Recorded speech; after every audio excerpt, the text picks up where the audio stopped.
I'm Coach Mary, F2N Health Advocate. Narito po si F2N Brand Ambassador Tony Gonzaga para sa kanyang awitin at mensahe.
Yes!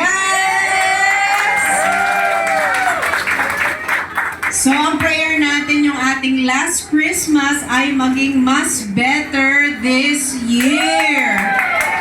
Pa-better ng pa-better hanggang sa parating na tayo sa the best Christmas na may experience ng bawat isa sa atin.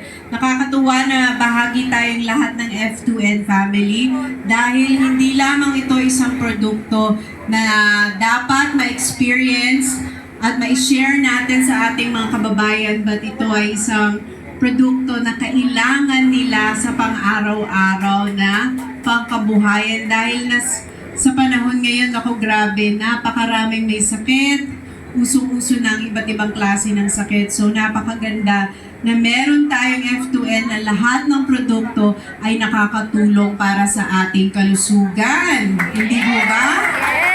Lalong-lalo na ang kakao, ang theobroma.